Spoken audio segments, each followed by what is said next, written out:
Hindi naman isang bangka sa karagatan ang larawang ito, kundi isang punit o gasgas sa isang sopa na gawa sa leather.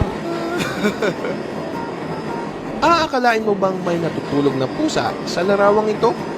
Masdang mabuti. Kita mo ba siya?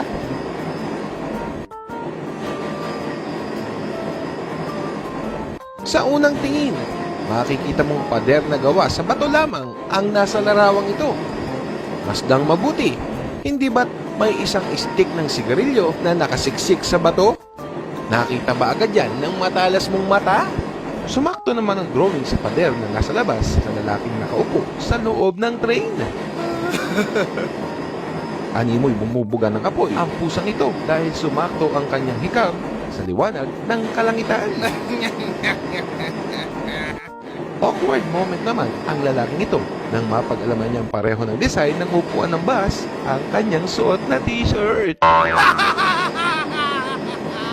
Naging awkward naman ang datingan ng isang judge ng American Got Talent dahil sa refleksyon ng ibabang bahagi ng host sa salamin ng kanyang mesa. Sa unang tingin, makikita mo sa larawang ito ang figura ng isang nakatalikod na babae na nakasuot ng isang belo. Sa loob ng 10 segundo, nakita mo rin ba ang isang nakangiting matanda? Nagmistula namang humaba ang muka ng lalaking ito dahil sa lalaking nasa kanyang likuran. Aakalain mo namang may isang kamay na humawak sa likuran ng babaeng ito. Pero ang totoo, nagkakamot lang siya ng likod. Akalain mo naman na nakaupo sa isang inidoro ang lalaking ito. Pero ang totoo niyan, sa unang tingin, aakalain mo namang may parot sa balikat ng lalaking ito. Pero ang salarin, nagpapahangin lang sa kanyang likuran. Mistula namang pusa ang nasa ibabaw ng mesang ito. Masdang mabuti. Hindi ba't plastic lang yan?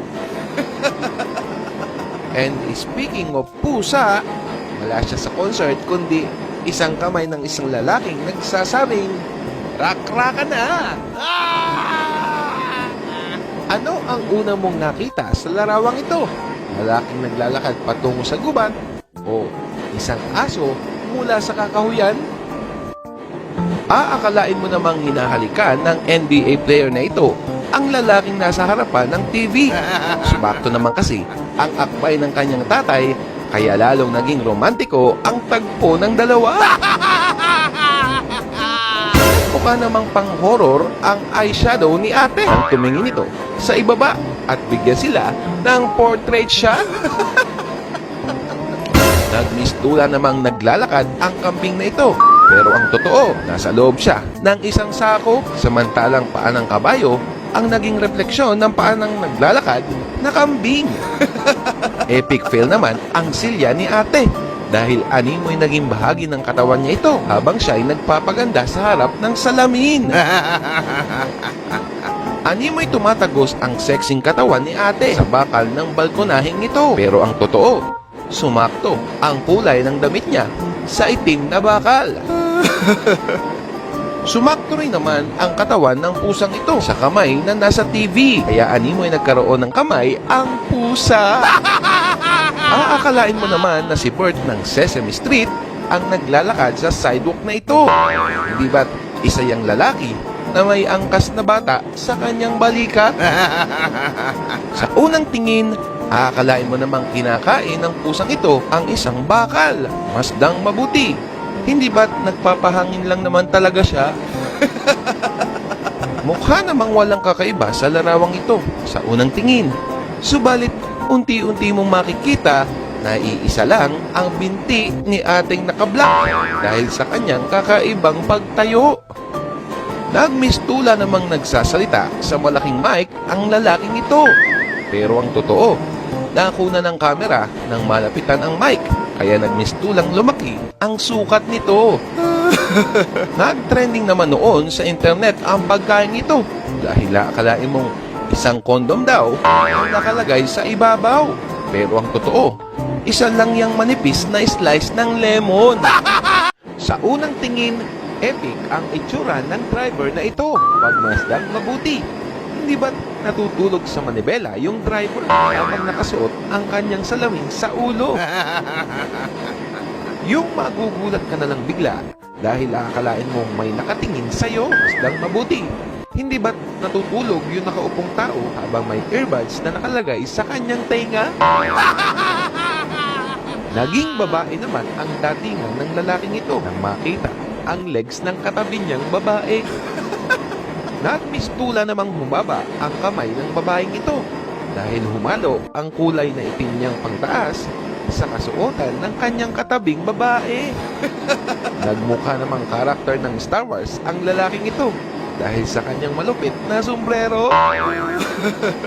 Aakalain mo namang nakayakap ang lalaking ito sa kanyang katabing babae.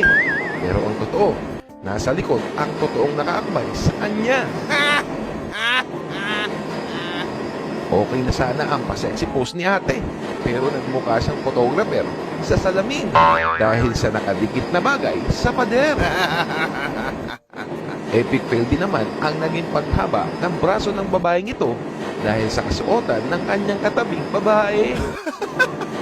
Aakalain mo namang naging lalaki ang tumalong babaeng ito dahil naging bigote at balbas niya ang sariling buhok. Nagmistula din namang lalaki ang datingan ng isang ito habang nag-ice skating dahil napunta sa kanyang muka ang kanyang sariling buhok. Magiging masaya ang malungkot na lalaking nasa larawan kung babalik na rin mo ang cellphone mo. Nagkaroon naman ng sapatos ang malaking ibon na ito dahil sa refleksyon ng sapatos ng lalaking nakaharap sa kanya. Aakalain mo namang kahoy ang paa ng babaeng ito dahil sa mataas na takong ng kanyang sapatos. Sa unang tingin, aakalain mo ang nasa likurang lalaki ang nagigitara sa larawang ito.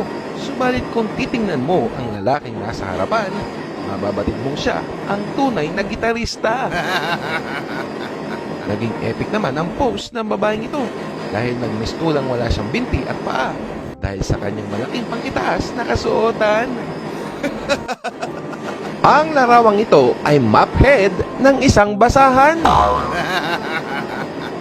Ito naman ay isang itim na bag na bukas ang zipper. Ito ay isang sampayan na napuno ng mga underwear. Aakalain mo namang isang nakangiting lalaking nakasuot ng salamin ang nakaharap sa iyo.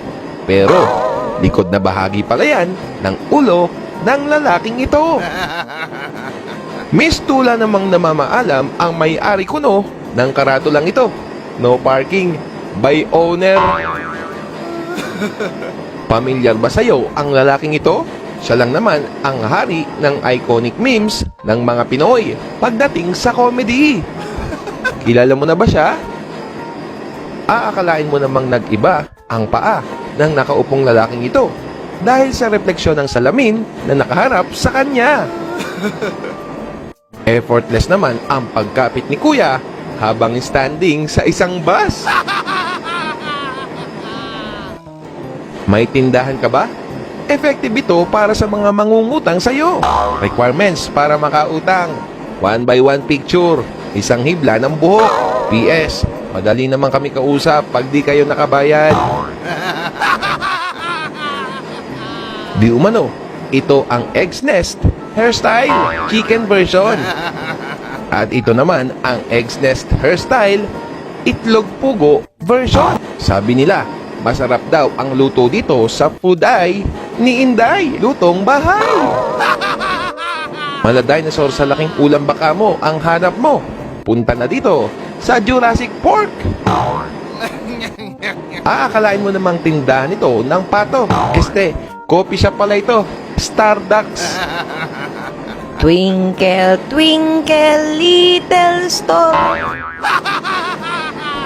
I'm one in a million,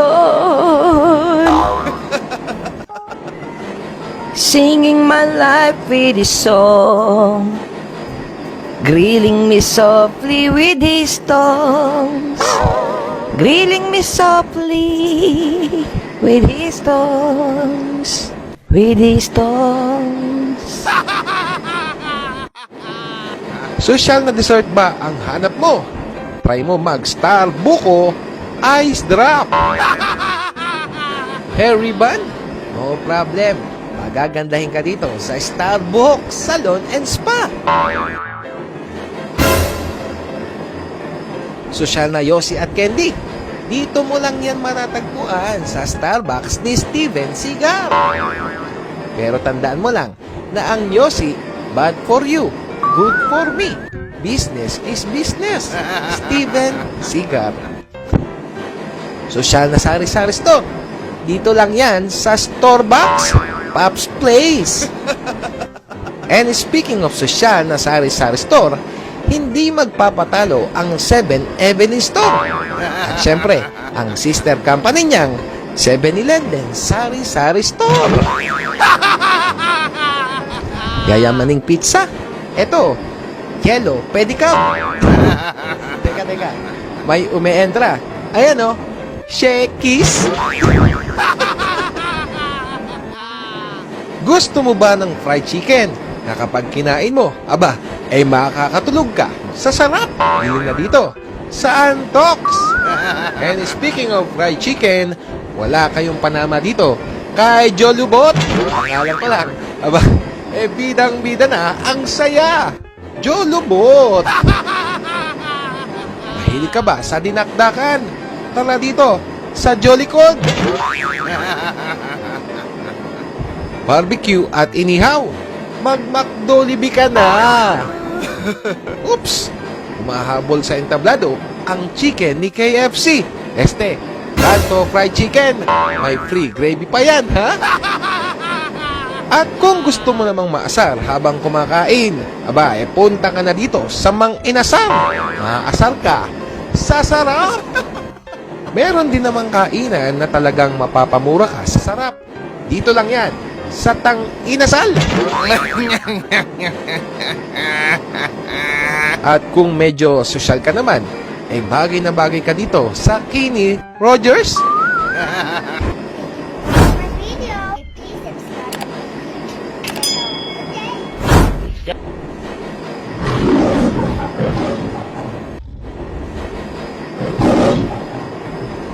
Oh my god. You're so awesome, Lawrence Lim. It's Lawrence Lim with the W. This is the day that you will always remember as the day that you